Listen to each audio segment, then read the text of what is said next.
A video a while back asking the question, why is it that teaching is no longer respected and valued as a profession? After reading quite a lot of the comments and reading other bits and pieces, I thought I'd run through a list of why I think teachers aren't valued like they once were in previous generations. Number one, the sort of Ofsted culture and over surveillance, this constant performative nature to teaching now, where it just feels like constant box ticking to get a good grade in an Ofsted or whatever it might be, which just isn't what anyone gets into teaching for. Essentially create an education system now that no longer trusts teachers to do the job they're capable of doing. And therefore, when you're working in a system like that, that is constantly scrutinising you, pressuring you, making you feel like a failure, it's one of the reasons so many teachers are leaving. We are still feeling the effect of 14 years of Tory rule in this country, where we were just constantly gaslit as teachers, eroding away any sort of professionalism, just initiative after initiative deemed as raising standards, which just expected teachers to do more with less, putting more and more pressure on schools. It's then drip fed into the media. So whenever schools teachers are reported in the media, it's always done with a negative spin. It's talking about striking all the time. I mean, the fact that we're looking at more strikes on the horizon, the media say it's just all about money, where you ask any teacher, they'll tell you it's about the pay rises not being fully funded. Social media. Now, whilst this I think can be a positive tool for teachers to connect with other teachers, find inspiration, ideas, and further improve their practice, we know that the one emotion that keeps people on social media the longest is anger and outrage. The number of outrage baiting posts you see people put out there about schools, about teachers making false accusations, not getting both sides of the story, and so many people consuming that content without questioning the actual facts behind it, it's going to lead to a lot of people losing trust in teachers. Social media constantly perpetuates this perfect life of everyone else, making us feel like complete and utter failures. We are all guilty through social media of comparing our whole lives to someone's curated highlight reel, making us feel like we're inadequate, we're not good enough. Rather than processing that, some will externalize it, look for someone to blame for why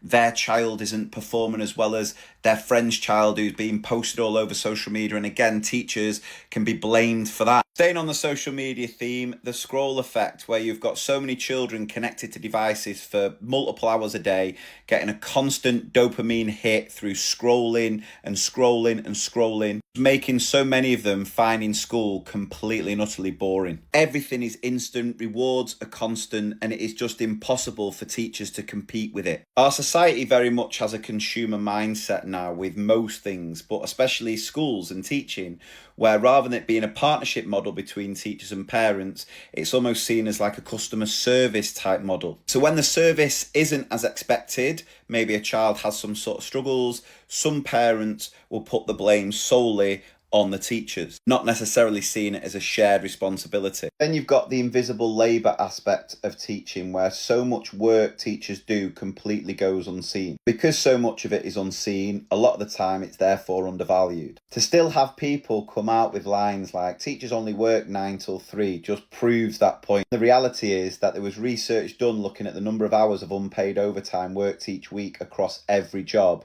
and which job came out on top. Yeah, teaching. The cost of living pressure, we know how difficult it is for everyone at the minute, especially some of the families we work with. And when times are tough, we're always looking for someone to blame. For so many of us, it's a lot harder now through no fault of our own. Whose fault is it? And so we look at people in power to blame. And if you look at people in a position of power, you can't go and abuse police. You can't go and abuse NHS staff. There are consequences to that. But it feels like some people think it's okay to abuse teachers knowing that there won't be any consequences and they can get away with it, and so do it. Last one I think is behaviour. Now I think this is going to be the biggest issue affecting why so many teachers are leaving the profession. For years it has been workload, but I think behaviour now is going to top that. A lot of it comes down to budget cuts, the fact that so many schools have a real skeleton staff, there's not as many adults to help in monitoring and supporting behaviour. You find that more parents will believe their own child over a fully grown adult professional. has led to a real undermining of the authority of teachers and school staff. There are a few reasons why I think teaching isn't as valued as it once was. I'd love to hear if you would add anything to this list. And again, I want to make it clear that when I talk about parents in these scenarios, I know it's a very small minority. The vast majority of parents are really incredibly supportive and do see it as a partnership when it comes to their child's education. But I'd love to know your thoughts on this, whether you agree, disagree, or anything else you'd add to it.